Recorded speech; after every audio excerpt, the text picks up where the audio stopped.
Salut tout le monde, j'espère que vous allez bien. Alors aujourd'hui je suis en train de presser de la paille.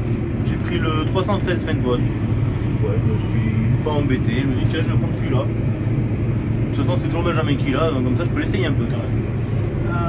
Je suis en train de presser de la paille de blé avec ma petite presse classe marquante 55. J'avance à 4,3 km/h, le 4,3, 4,5.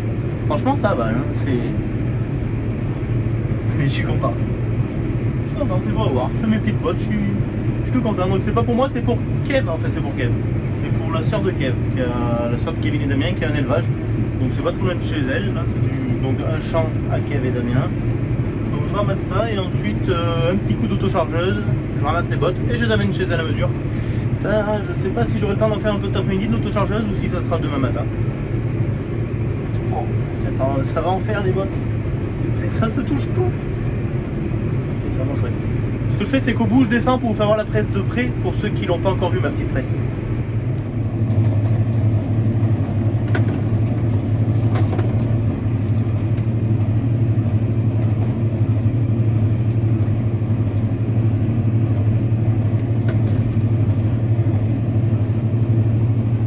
Allez, on réduit le régime moteur, on arrête la prise de force, on arrête toujours la prise de force quand on descend et qu'il y a un outil animé à l'arrière. Alors là aussi, voilà. La botte qui est juste derrière moi, elle va m'embêter pour reculer, donc je vais la déplacer. Oh, ça fait des jolies bottes. Hein. Ah, c'est lourd en plus. Elle doit faire un bon 20-22 kg, je pense. Voilà la presse, les noueurs ici.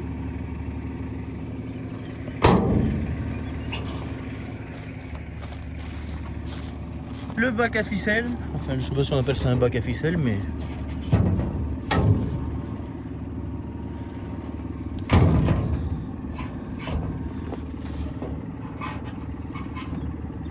là. Et à l'avant donc le pick-up. Que je tiens pas trop bas, hein, c'est pas la peine qu'il soit trop bas, qu'il mange les cailloux, puisque de toute façon la paille elle est posée sur les chaumes.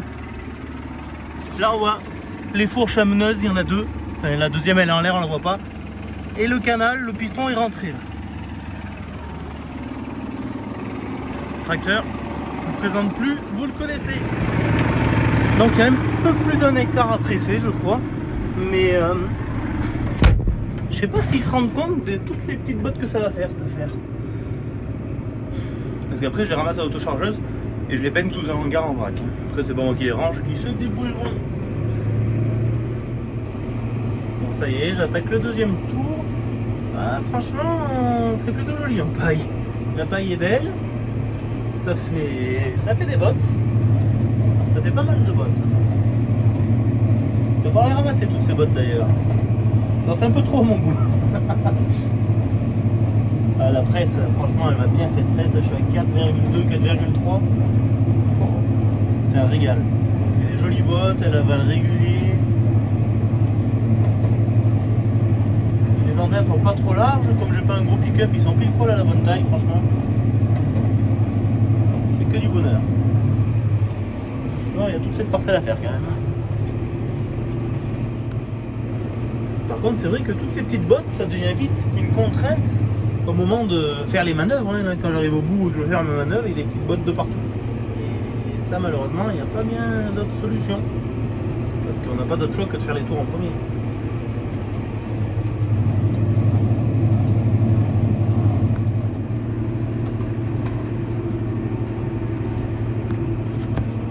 Oh punaise, il y a tellement de bottes sur les tours qu'il faut se faufiler pour réussir à aller reprendre une ligne. Il faut slalomer entre les bottes.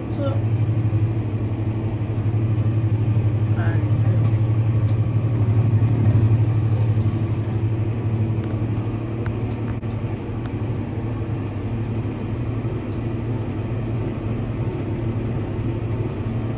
Plus je presse, plus je me dis que ça va être long à ramasser ces petites bottes. Bon, heureusement que j'ai l'autochargeuse.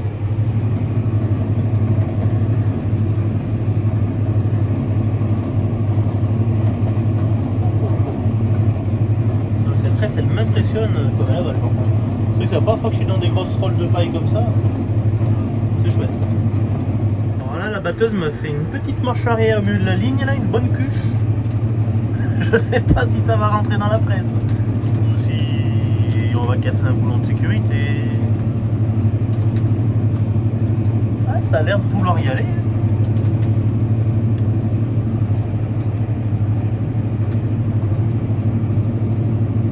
Mais dis donc, ça sera passé. Les bottes se touchent derrière et ça sera passé. Il y a un petit tas qui est passé sur le côté du pick-up. Ça, c'est le problème d'avoir une petite presse un peu vieille comme ça avec un pick-up pas trop large. C'est pas vraiment adapté aux barres de coupe de 6 mètres et plus qu'on a aujourd'hui. C'est pas vraiment adapté aux gros andins qu'on peut faire pour le foin, mais bon, ça fait le taf.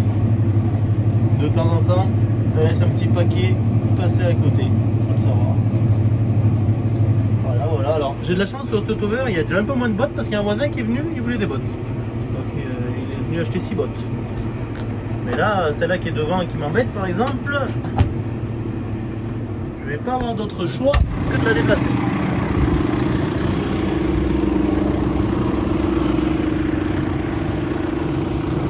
Hop.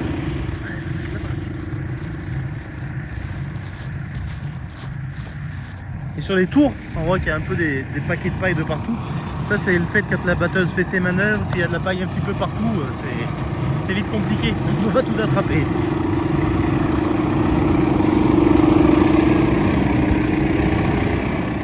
C'est vrai que de ce côté, pour revenir attraper l'autre rôle, je sais pas comment je vais faire. Je vais peut-être couper là. Hop. J'ai réussi à tout avaler quand même derrière. Putain, j'en sais rien comment. Si je vais avaler ce petit bout là, j'ai voulu avaler la petite couette qui est en travers.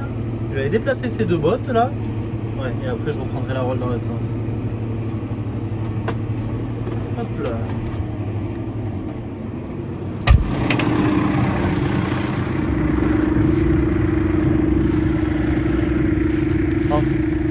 En fait, faire de la petite botte, il faut pas avoir peur de descendre du tracteur, je crois. Quand je pense à nos grands-parents ou même à nos parents qui faisaient que des petites bottes, des petites bottes de paille, des petites bottes de foin, ils ramassaient tout à la fourche. Franchement, on leur doit le respect. Et ils n'avaient pas un tracteur avec une cabine, ils n'avaient pas la clim, ils n'avaient pas tout le confort qu'on a aujourd'hui. Me voilà sur la fin de la parcelle. Bah, ça y est, je peux dire officiellement que je suis devenu le roi du slalom, hein, parce que oh non, de slalomer sur ces bouts de ligne entre les bottes, et puis descendre, les déplacer quand ça passe pas. Quand ça passe pas, qu'il n'y a pas le choix. Mais bon, on arrive au bout. C'est une bonne chose. Bon, mais le petit rituel, avant de reprendre la route, il faut replier la presse, la remettre en position route. Pour ça, j'ai ma petite cale qui est cachée là derrière. Mais si vous avez déjà vu les vidéos sur le pressage, vous l'avez déjà vu. Hop, la petite cale que je mets derrière la roue. En reculant, je vais tirer sur la ficelle. Ça va déverrouiller le timon et ça va me ranger la presse correctement. Le pick-up hydraulique par la force des bras, bien sûr. À une main, je ne vais pas y arriver. Pause un instant. Voilà, hydraulique par la force des bras, mais c'est jamais en panne et il n'y a jamais de fuite. Maintenant, il faut tirer la corde, faire une petite marche arrière et puis le coup est fait, comme on dit. Hop. Est-ce que j'arrive à tirer sur la corde là? Ouais. Est-ce que j'ai réussi à tout faire d'un coup? Ça, c'est moins sûr.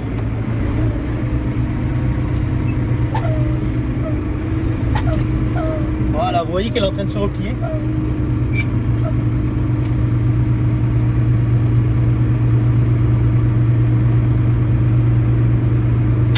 Clac, c'est bon, c'est dans l'ordre. C'est-à-dire que maintenant, la presse ne dépasse presque plus sur le côté du tracteur. Elle dépasse encore un peu, mais presque plus. Bon, ben merci d'avoir regardé cette vidéo. C'était très sympa de vous savoir comment fonctionne ma petite presse et puis de vous savoir mon chantier. Ça fait quand même pas mal de petites bottes. J'ai oublié de regarder combien ça en avait fait. On va regarder ensemble. Pour ça, il faut lever le capot des noueurs. Ah oui, ça fait de la poussière. 298. Voilà. 298 sur un hectare, un peu plus d'un hectare. Ça a bien bossé. Il faut que je pense à ramasser ma cale, j'ai failli l'oublier. Bon, sur ce, je vous laisse. Je continue le pressage. Je vais maintenant chez Noémie. J'ai 5000 m² à presser. Un gros chantier. Allez, à bientôt les amis. Ciao, ciao.